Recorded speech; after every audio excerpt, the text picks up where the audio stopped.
코로나19가 우리 경제 전반에 미치는 영향이 매섭습니다.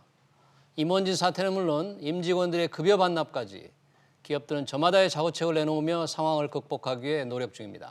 한편에서는 무급 휴가와 강제 연차 같은 이른바 직장 갑질 논란도 일고 있습니다. 어려움에 처한 산업계 상황과 또 노사 갈등 문제, 또 궁금증들 짚어보겠습니다. 오늘 집중 토론 두 분 모셨습니다. 정용견 사회연대포럼 운영위원장 그리고 유재원 변호사 자리하셨습니다. 어서 오십시오. 네, 반갑습니다. 정용균 위원장님, 오늘 문재인 대통령이 이제 마스크 때문에 사과는 했는데 이 추경을 비롯해서 지금 소상공인들이라든지 저임금 근로자 등을 지원을 위해서 아주 적극적으로 모든 노력을 다하라 또 이런 지시가 있었죠? 네, 어떤 그렇습니다. 내용이 있었습니까? 네. 대통령께서 이제 핵심적으로 말씀하신 부분은 가감하게 그리고 긴급하게 재정을 투입하라 이렇게 하셨고요.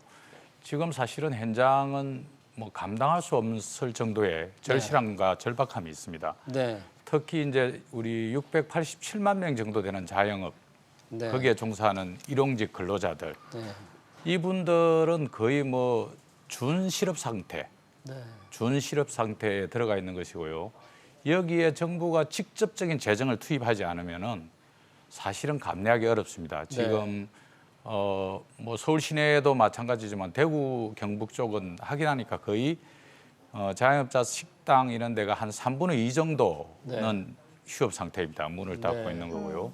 서울 시내도 보면 커피 전문점이라든지 다양한 이런 자영업하는 식당이라든지 이런 데들이 다 거의 다 뭐 지금 뭐 한 3분의 1 정도 문을 닫고 있고 문을 여는 데도 매출이 뭐 많이 떨어진 데는 50% 가까이씩 떨어지는 이런 상황이기 때문에 대통령께서 정확하게 지적하신 거고요. 이 부분과 관련해서 경제부처가 앉아서 작년에 추경하듯이 작년에 일자리 미세먼지 6조 7천억 추경하듯이 그렇게 또 안을 낼 것이 아니고 실질적으로 현장에 이 저임금 노동자들 그리고 자영업자들 손에 다치는 뭔가를 갖다 주지 않으면 큰일 날 수밖에 없는 상황이고 대통령께서 아주 정확한 지적을 하신 것 같습니다. 근데 정부가 이렇게 이제 추경안을 5일 날 이제 편성을 해서 국회에 낸다고는 하는데 늘 이렇게 급하다고 하면서도 추경안을 만들 때 보면 정말 필요한 곳에 가지 않고 정치적 이해관계 타산에 따라 이게 끼워넣기도 많이 있거든요. 이런 문제들도 좀 또 생길 수 있을 가능성이 있지 않을까요?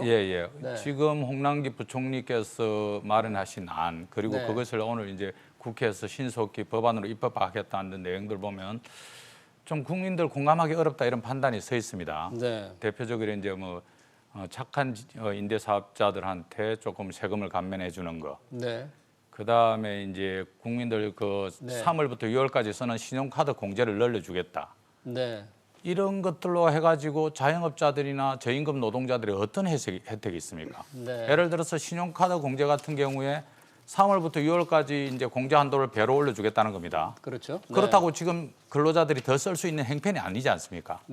그냥 기존에 있는 세금만 좀 기존에 그대로 쓰는데 세금만 좀 줄어들 수밖에 없는 그런 구조입니다. 워낙 소비가 안 되니까 좀 더 쓰라는 건데. 근데 쓰라는데 지금 쓸 수 있는 구조가 아닌 거죠. 지금은 첫 번째로 추경에서 타겟해야 될 것은 정확하게 자영업자하고 저임금 노동자들한테 지원이 될 수 있는 것. 두 번째 이제 경기를 부양할 수 있는 방안. 이렇게 초점을 맞춰야 되는데 지금 엊그저께 나온 그 안으로 가가지고는 전혀 어떤 추경의 효과를 낼 수 없기 때문에 근본적이고 가감하게 생각을 바꿔야 된다고 보고 있습니다. 지적해 주신 것처럼 이제 정부가 계속해서 소상공인 관련된 지원 대책을 내놓고는 있는데 실효성이 없다는 그런 목소리도 많이 나오고 있습니다. 유재원 변호사님. 뭐 한 가지 일례를 들자면 뭐 저금리 대출 지원 같은 경우에는 이걸 지금 받으려면 뭐 기약이 없다고 합니다. 뭐 한 달, 두 달을 기다려야 하는 상황까지 된다고 하는데 어떻습니까? 뭐 빚으로 빚을 메꾸라고 하는 거는 사실은 탁상공론일 가능성이 있고요. 지금 그 금방 얘기하신 것처럼 지금 경기를 다시 살려야 되는데 그 지난주에 그 중국의 뭐 저명한 경제학자가 6월 이후에 여름 이후에는 소비 대폭발의 시대가 온다 뭐 이렇게 예언을 했지만 그때까지 이 소상공인이나 경제 저변에서 일하시는 분들한테는 이 고통과 이 인내의 시간이거든요. 그렇다면 이것을 어떻게 해야 될 것인가? 그러면 결국은 같이 상생하는 구조로 간다고 한다면 여력이 있는 곳에서 분배를 하는 방식이 될 것이냐 아니면 새로운 무엇인가를 창출해야 될 것이냐 이런 부분에서 정부가 결단을 내려야 되는데 아마 거의 그 이번 같은 재난 부분에 대해서는 그 미국의 뉴딜 정책 같은 그런 획기적인 아이디어가 있고 또 상당한 추진력을 받아야 이제 그 예전에 있었던 소비나 경제적인 그런 안정에 다시 돌아올 것으로 보입니다. 예, 변호사님, 이제 뭐 의뢰인들 가운데 소상공인도 있을 테고 기업도 이제 많이 있을 텐데 이 코로나19 사태 이후에 좀 분위기가 어떻습니까?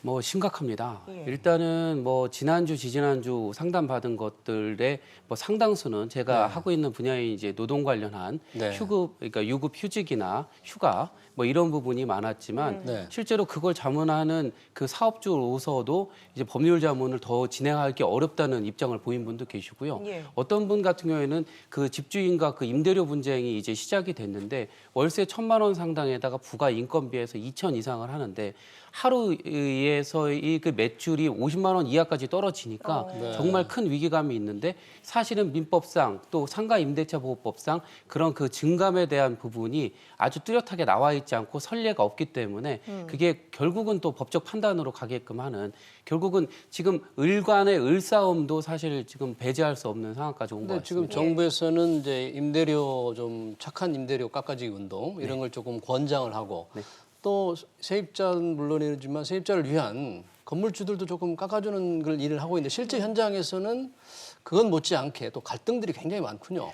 그렇습니다. 그 기본적으로 대기업이나 또 큰 그 곳에서 임대를 하는 분들의 경우에는 감당할 수 있는 상호 간에 양해할 수 있는 그런 캐파라고 하죠. 그리고 여력이 되지만 아마 일반적인 소상공인이나 또 그곳에서 또 임대업을 하시는 분들 같은 경우에는 주택임대차 보호법, 상가임대차 보호법 이런 법조차도 사실을 딱 준수하기가 쉽지 않은 거고 지금 현 상황에서의 그 뭐 임대료의 증감에 관한 어떤 청구를 일방이 할 경우에는 바로 갈등의 소지로 이어질 수 있는 그런 지금 상황입니다. 네. 정영근 위원장님, 지금 사실 임대료 문제도 어떤 약자의 얘기인데 지금 워낙 어렵다 그러다 보니까 근로자들도 굉장히 힘들지 않습니까? 그렇습니다. 휴업, 휴직, 무급휴가 이런 모든 문제들이 굉장히 지금 종합적으로 발생을 하고 있는데 현장에서 이렇게 느끼시기에 또는 듣기에 어떻습니까? 현장에서 이렇게 확인한 보면 예를 들어서 식당 같은 경우에는 이제 일용직 근로자들 식당이 뭐 안 하니까 당연히 직장을 갖다 단기적으로 지금 잃은 상태이고요. 그다음에 또 뭐 해도 아주 축소해서 하고 있기 때문에 근로 시간이 현저하게 단축되는 그런 상황입니다. 또 한편으로 이제 업종마다 편차가 있겠지만 예를 들어서 뭐 항공사라든지 또는 여행업계라든지 여행업계는 거의 뭐 지금 제로 전멸 수준이고요. 그다음에 면세점 같은 경우에도 15일 무급휴직 해라. 면세점도 뭐 사람이 없기 때문에 15일 무급휴직 해라. 이런 식으로 다양한 방식의 또 어떤 곳에서는 강제로 연차를 쓰라. 노동조합이 없는 데는 강제로 연차를 쓰라. 이런 것들도 일어나고 있기 때문에 현장의 그 노동자들 특히 이제 저임금 노동자들 단기간 노동자들이 받는 고통은 어마어마한 상황입니다 지금. 근데 강제로 연차를 써야 되는 경우에 이 법적으로나 또 이런 상당히 문제가 되지 않습니까? 그렇습니다. 사업주가 형편이 어려운 것도 사실이긴 한데 결국 갈등이 좀 증폭될 소지가 많겠군요. 뭐 대표적인 예로 이제 어저께 확인된 건데 이제 K 뭐 건설사 큰 대형 건설사가 있습니다. 그 회장의 갑질로 큰 문제가 됐던 그 회사인데요. 알만한 사람은 아는 그런 건설 회사인데 그 건설사가 이틀 동안 무조건 강제적으로 연차 쓰라 이렇게 해가지고 지금 뭐 사회적으로 좀 건설업계 내에서 무리가 있고요. 그 노사가 지혜를 모아가지고 사실은 극복하는 사례들도 상당히 많이 나오고 있습니다. 지금. 그런데도 불구하고 일방적으로 그 갑질하는 이런 구조들은 이런 위기를 극복하는데 전혀 도움이 안 된다. 회사는 조금 도움이 될지 몰라도 궁극적으로 그거 끝나고 나면은 노동자들이 과연 그 회사를 보고 믿고 열심히 일하겠는가, 충성할 수 있겠는가 이런 게 봤을 때는 회사한테도 별로 도움이 안 되기 때문에 어렵더라 해도 또 어려우면은 노사가 좀 손을 모아야 됩니다. 아시아나항공 같은 경우에도 이제 노사가 서로 고통 분담해가지고 극복하자. 그래서 이제 무급휴직도 좀 받아들이고 또 임금 반납도 하고 이런 식으로 극복하지 않습니까?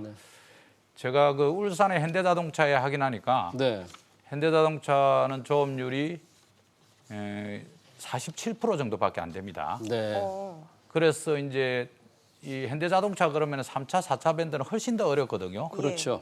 그래서 이게 신속히 해결이 되더라도 해결이 안 되기 때문에 52시간으로 해결이 안 됐기 때문에 그동안 노동조합이 반대했던 그 52시간 이상 근무하는 것도 노조가 요구해서 열어달라고 할 계획이다 이렇거든요. 네. 그래서 좀 지혜를 모아서 극복을 해야 되는데 네. 일방적인 갑질은 정말 안 된다고 보고 있습니다. 예, 저희가 지금 이 코로나19 사태를 이제 과거 메르스 때와 많이 비교를 하고 있는데 소상공인들 이제 얘기를 들어보면은 메르스 때보다 훨씬 더 힘들다 이런 얘기를 많이 하는 것 같습니다. 그래서 고용유지 지원금 신청이 메르스 당시보다 4배 더 많이 늘었다고 합니다, 변호사님. 예, 노동부에서 얼마 전에 발표한 자료에 따르면 작년 2019년 한 해의 그 고용유지 지원금 신청 건수 그리고 적용 대상 근로자 건수와 네. 지난 한 달 동안의 그 건수가 거의 맞먹는 수준이라고 밝혔고요. 예. 네. 그리고 사실은 지난달이 아니라 이번 달부터 거의 본격화되는 이제 수준이고 훨씬 더 늘어나겠네요. 그렇습니다. 네. 그래서 어떻게든 정부 같은 경우에는 그 고용유지 지원금을 이제 이번에 추경까지도 고려하지만 단기간에 6개월간 한다고 하지 않습니까? 네. 풀면서 고용에 대해서는 사업주의 그런 어떤 고려 그리고 실질적인 보전을 급여의 그 고용유지 지원금의 4분의 3까지도 보장해 주는 걸로 네. 지금 얘기는 나오고 있습니다. 특히나 금방 말씀 잘하셨듯이 특별 어떤 재난 지역으로 된 어떤 지역들 특히 그 외에도 고용 유지가 굉장히 절실한 예. 이게 특별 고용 업종이라고 분류하는데 여행, 리조트업, 관광, 기타 이런 업무에 대해서는 아마 이 요건을 좀 완화해서 또 그 지원 대상, 상한도 완화해서 아마 지원이 대폭 갈 것으로 보입니다. 근데 고용유지 지원금의 그 비율이 좀 올라간다는 것은 그렇습니다. 정부의 지원은 조금 늘어난다는 거니까 기업의 부담이 줄어든다는 건가요? 정확히 어떻게 되는 건가요?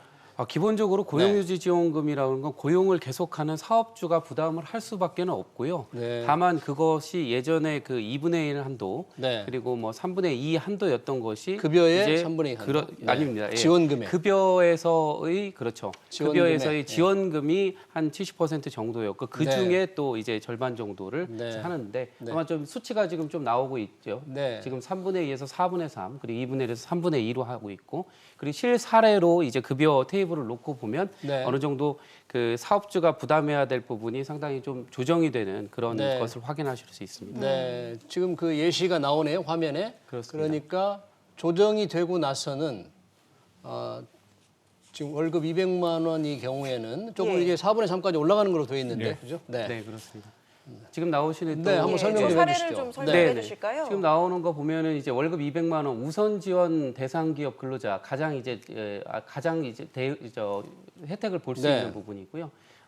유지 지원금이 과거 93만 원이었고 네. 이제 12만 원이 플러스돼서 부담이 되는 거고요. 네. 저 12만 원 상당을 기업에서 나가는 부분이 아니라 네. 결국은 이제 정부 지원금으로 대체가 된다는 것입니다. 예. 근데 근로자들이 받는 돈은 똑같은데 그렇습니다. 예. 기업이 부담하는 비용이 줄어서 결국은 고용을 좀 유지해달라. 어려울 때 고용을 자꾸 해고하지 말고 그렇습니다. 지켜가라. 뭐 그런 내용이 예, 제도적 있고요. 목적이 네. 그겁니다. 네, 정현근 위원장님. 그런데 저렇게 할 수 있는 데는 그나마 다행인데 아까 말씀하신 대로 뭐 강제로 휴가를 해버린다든지 이런 예, 경우는 법적으로도 좀 문제가 있을 것 같은데요. 법적으로 당연히 이제 근로기준법 위반입니다. 네. 위반이고요. 그런 사례들도 있고 이제 정부가 하는 이 고용보험 밖에 있는 사업장들, 고용보험 가입하지 않은 사업장들에 한해서 그런 지원이 사업장도 꽤 많습니까? 상당히 많이 네. 있습니다. 여전히 네. 뭐 고용보험에 가입한 근로자들 전체 1,300만 정도 되기 때문에 네. 한 40% 정도는 지금 고용보험 밖에 있다고 네. 볼 수밖에 없는 이런 구조이기 때문에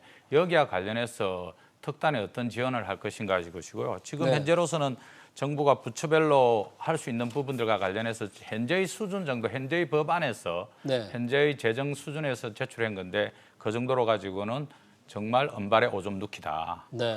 그 정도로 가지고는 지금 사실은 뭐 얼마나 어렵냐 이야기하고 있는데 저희가 이제 IMF 외환위기 네. 그리고 2003년 카드 대란 네. 그리고 2008년 금융위기를 거치는 과정 그러고 이제 뭐 코로나 사태까지 봤을 때 네. 지금 현재 가장 어렵다고 볼 수밖에 없고 또 극복하기도 쉽지가 않습니다. 네. 중국이 어렵기 때문에 우리가 IMF 외환위기를 극복할 수 있던 건 중국이 그 당시 옆에서 성장을 계속했기 때문에 네. 할 수 있었는데 지금은 주변도 다 어렵기 때문에 우리가 힘을 모아서 극복을 해야 되는데 첫 번째가 정부가 가감하게 손에 잡히는 재정을 손에 잡히게 지어주지 않으면 안 되고 네. 세금 감면 이렇게 이야기하고 있지만 왜 이 시큰둥하게 반응하냐 하면은 지금 별로 이익이 안 납니다. 이익이 나야지 네. 세금을 매기고 그 그렇죠. 세금에 대해서 세금을 낼 돈도 없다 그런 얘기죠. 그렇게 하고 있는데 돈 지금 벌지 세금 못하니까. 낼 지금 당장 임대료 줄 돈 없고 노동자들 임금 줄 돈 없는 그런 구조 속에서 세금 깎아준다고 해가지고 자영업자들한테 가슴에 와닿겠습니까? 그걸로는 아닙니다. 예, 알겠습니다. 지금부터는 이제 코로나19로 직격탄을 입은 이 산업계, 업종별로 좀 상황이 어느 정도인지 짚어보겠습니다. 앞서 이제 항공업계 얘기를 해주셨기 때문에 여행업도 이제 중소업체들이 많기 때문에 더 큰 타격을 입을 것 같은데요. 지금 상황이 어느 정도입니까?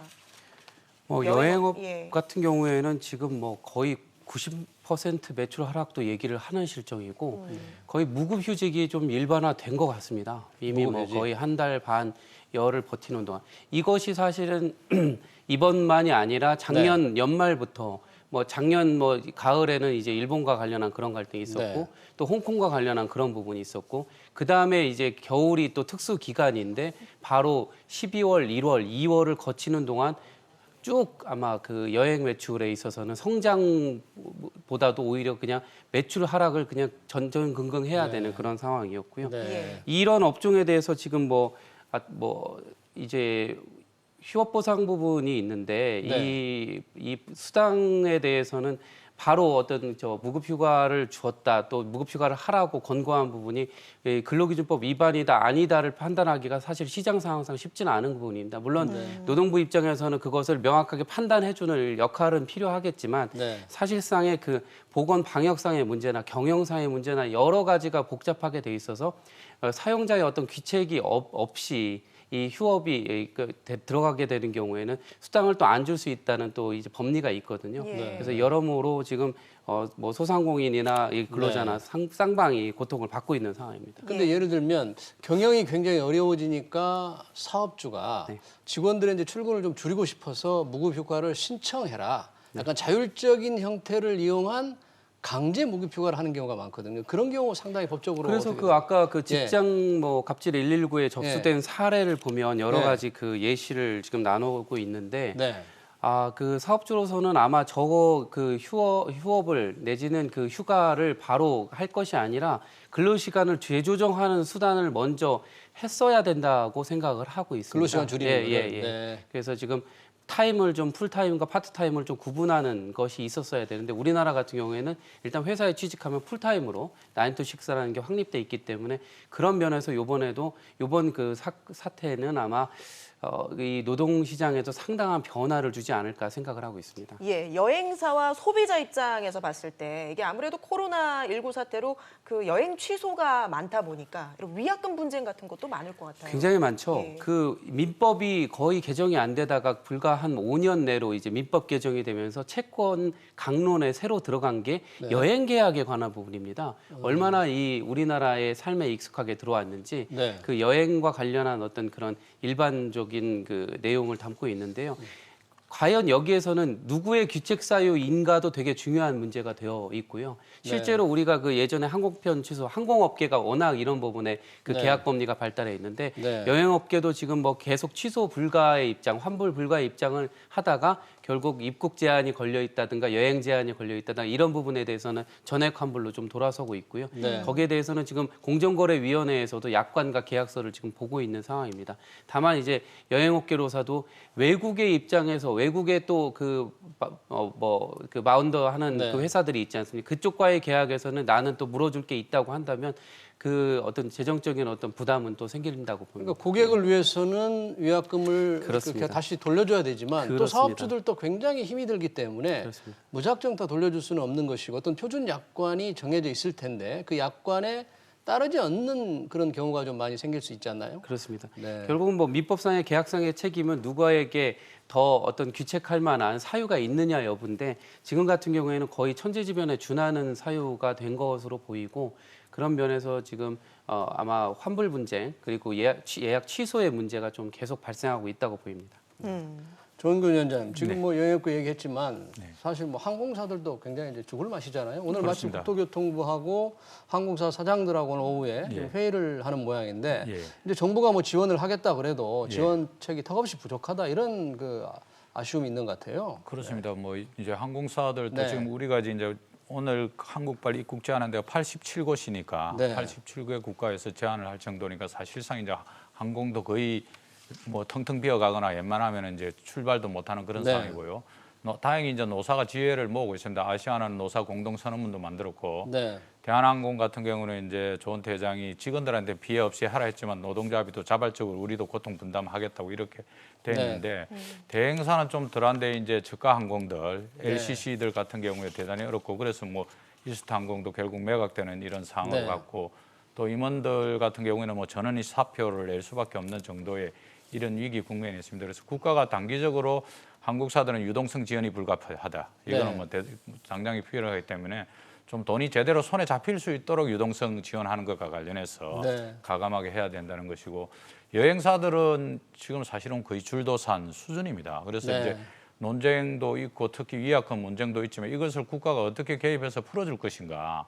소비자 입장에서는 당연히 여행을 못 가서 되돌려받아야 되겠지만 되돌려받고 싶은 거죠. 여행사는 지금 망하게 생기고 여행사 직원들은 전부 지금 일시적으로 해고 상태에 들어가 있는 이런 상황이기 때문에 이 문제와 관련해서도 정부가 실질적으로 개입해 들어가야 될 문제고요. 또 면세점 같은 경우에도 비교적 낮다고 생각했지만 제가 아까 확인하니까 매출이 4분의 1 정도로 줄어들었습니다. 실질적으로 그런 상황에서 면세점도 여전히 이제 인천공항 같은데 높은 임대료 주고 들어가 있는데 또 대기업이라고 또 그것도 거기는 안 깎아준다고 그렇게 하니까 또 거기에 있는 근로자들은 또 다시 영향을 받을 수밖에 없는 이런 구조이고 하기 때문에 이걸 정말 경제도 뭐 방역 문제와 관련해서도 정부가 대책본부를 꾸렸지만 경제도 제대로 된 컨트롤 타워를 만들어서 대책본부 수준에서 대응해가지 않으면은 곳곳에서 다 노동자들이 해고되고 기업들은 중소영세 기업들은 줄도 상되고 부품업체들 어려워지고 이런 것들이 계속될 수밖에 없을 것 같습니다. 예, 경영난을 겪고 있는 이 대기업들이 긴축 경영을 하는 와중에 지금 감염 확산을 막기 위해서 재택근무를 하는 곳들도 지금 업종을 불문하고 확산이 되고 있는 것 같습니다.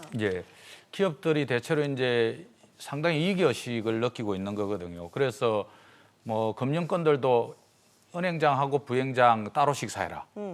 본사 건물도 반반 정도로 나눠서 써라. 청들도 이렇게 할 정도로 이제 이게 어떻든 확진자가 생기면 자동으로 자가격리하고 폐쇄시키니까 그래서 이제 재택근무를 한 25%씩들 뭐 하고 있는 것 같습니다. 재택근무들 상당히 뭐 지금 뭐 특히 이제 IT 이쪽은 뭐 그거보다도 훨씬 많이 하고 있고 평균적으로 대기업들은 리스크 관리 차원에서도 하고 있습니다. 현대자동차 같은 경우에 본사 같은 경우에는 3분의 1 정도 돌아가면서 재택근무하라. 본사의 경우에. 본사를 이렇게 있고 그다음에 예를 들어서 현대자동차 같은 경우 이제 생산 제조업 현장에서는 일상적인 상황에서는 한 2,500명 정도 외부 인력이 들어왔었습니다. 외부의 노급 인력인가요? 이제 그 인력들 뭐 이제 계약직들 뭐 또는 일시적으로 들어왔었는데 지금은 코로나 문제로 인해 가지고 외부 인력이 일체 못 들어오니까 그나마 또 생산이 잘 안 되는 이유도 그쪽에 있기 때문에 그래서 다양한 방식의 이 이제 재택근무라든지 유연근로가 이런 것들이 노사가 합의해서 좀 가고 있기는 하지만 이 부분과 관련돼서 노동자들의 임금 하락이라든지 또 일자리 아까도 이야기했지만 울산에서 한 2,500명 정도가 늘 매일 현대자동차에 일을 했는데 지금 못 들어가고 있는 이런 고용 문제가 이제 심각하게 계속해서 누적적으로 지금 다가오고 있습니다. 그런데 이제 재택근무도 큰 기업들은 체계적으로 잘 돼 있기 때문에 재택에서 일이 가능하거든요. 그런데 상당수 중소기업들은 재택근무 하기도 상당히 어려운 측면이 많아요. 아니 불가능합니다. 재택근무가 불가능한 상황이기 때문에 그냥 근로시간이 줄어들거나 일자리를 잃거나 이런 상황으로 봐야지. 대기업 공공부분 이런 데들은 괜찮지만 나머지 부분들은 여전히 이중적인 노동시장이 가지고 있는 한계들이 여실히 드러나고 있는 것이 현실입니다. 그렇군요. 지금 이제 전국 초중고 유치원까지 개학이 2주 더 연기가 되면서 맞벌이 직장인들의 고민이 큽니다. 뭐 돌봄 교실이 운영이 된다지만 뭐 감염이 될 수 있기 때문에 거기도 보내는 걸 꺼려하는 상황이고요. 어떻게 하면 좀 집에서 이렇게 아이를 돌볼 수 있는 방법이 있을까요? 지금 뭐 어떤 정부의 아이디어도 나오고 있는데 그런 곳에 보내지 않으면서 또 다른 특별한 그 고용 돌봄 인력을 또 활용하겠다. 그런데 또 사실은 거기에 보내지 않는데 우리가 불특정 다수인 그런 돌봄 돌아다니시는 분들에 대해서 또 맡긴다는 것도 또 어불성설이거든요. 결국은 그러면 결국 회귀해서 우리나라 사람들은 결국 가족이나 친지나 또 집안 내에서 그냥 알아서 해결하는 이런 경향까지 돼 있는데 결국은 지금 어떤 청정지역이라고 하는 것을 이걸 역으로 생각해서 청정지역이라고 하는 것을 자꾸 선포해 나가는 것도 굉장히 좋은 방법이고 네. 그리고 거기에 보내놓으면 안전하고 또 아이들이 쉴 수 있고 하는 공간을 지금 만들어야 된다고 봅니다. 특별히 지금 뭐 여러 어떤 학교에서는 그 돌봄 교실, 돌봄 지금 시간을 마련해가지고 그런 공간을 활용하고 있다고 하는데 이런 것들이 좀 확산되면 좋을 것 같고 또 사회 공동체적으로 꼭 그 학교에 다녀야 거기 다닌다 뭐 이런 것보다도 지역사회적으로 한 하루에 몇 시간 또 아빠 엄마가 그런 네. 근무를 할 몇 시간에 대해서는 그 청정 지역 센터에다가 맡길 수 있도록 좀 아이디어를 짜야 됩니다. 네, 예. 그 가족 돌봄 휴가를 쓸 수가 있잖아요. 네, 그 그렇습니다. 휴가 지원비는 어떻게 되는 겁니까? 가족 돌봄 휴가는 아까 얘기한 그 맞벌이 부부의 경우에는 조금 더 낮고요. 다만 네. 그 지금 가족 돌봄 휴직 제도가 작년에 있었고 올해부터 네. 이제 가족 돌봄 휴가가 열흘 상당을 쓸 수 있는데 열흘. 네. 역시나 뭐 그 제도의 취지가 지금 뭐 국회에서는 유급 얘기도 나오고 있지만 네. 현실적으로 지금 무급이 이제 작년에도 그렇고 올해도 지금 무급으로 될 것 같고 다만 정부에서 지금 현재 발표하고 있는 것은 거기에 대해서 일정 부분은 보상을 해주겠다고 하는 쪽으로 지금 나오고 일정 있습니다. 부분이라는 게 1인당 아까 네, 하루 계산해 보면 하루에 한 6만 원에서 7만 원 상당으로 네. 아마 급여 부분 나오고. 지금 정부가 이제 네. 발표한 거는 하루에 5만 원씩, 네. 5만 원씩. 5만 원씩 이제 부부니까 10일 주니까 남편이 5일, 그 다음에 이제 배우자가 5일. 외벌이는 탓세만 되는 거네요. 아 근데 이제 저기 네. 맞벌이일 경우입니다. 예, 맞벌이는 맞벌이는 열흘입니다. 열흘입니다. 네. 맞벌이일 경우는 지원해주고 아니면 한 분은 집에 있기 때문에 지원이 없는 네, 거죠. 네. 예. 그리고 이제 저기 또 고용보험에 가입해야지 두 분 다 고용보험이 가입해야지 지원이 되거든요. 가입하신 분들만 지원 대상이다. 예, 지원이 되기 때문에 여전히 이제 제가 말한 그 밖에 있는 저임금 노동자들, 고용보험 밖에 있는 저임금 노동자들과 관련된 지원책으로는 전혀 없는 것이죠. 고용보험 외에 사각지대에 있는 기업이 얼마나 된다고? 제가 하세요? 앞서 말했듯 고용보험에 한 1,300만 정도 가입돼 있으니까 나머지 전체 노동자들 뭐 2천만 정도로 보면은 네. 한 700만 명 이상이 밖에 있다고 이렇게 볼 수 있겠죠. 근데 지금 가족 돌봄 휴가가 열흘인데 이게 예, 뭐 예. 사태가 빨리 안정이 된다면 모르겠지만 장기화될 경우에는 열흘로 부족하겠는데요. 여러로 부르고 이제 맞벌이 부부들 아까 좀 통화를 해보니까 어떻게 하냐니까 네. 예. 안 되면 그냥 뭐 연차 휴가로도 쓸 수밖에 없지 않겠습니까? 이렇게 하는데 네.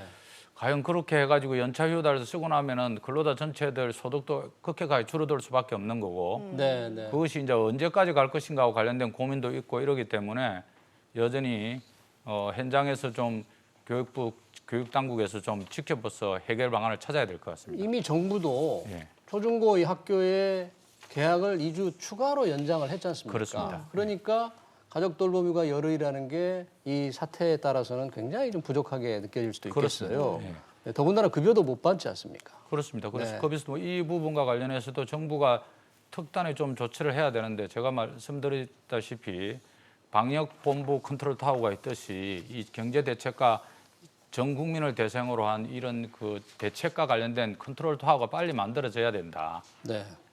그래서 상상력을 뛰어넘어서 대책을 네. 만들어야 된다고 네, 봅니다. 유 변호사님, 이런 여러 가지 지원책을 원하고 시행하는 과정, 또 기업들이 적응하는 과정에서 근로기준법에 저촉되는 일들이 좀 꽤 많이 일어날 소지가 있겠군요.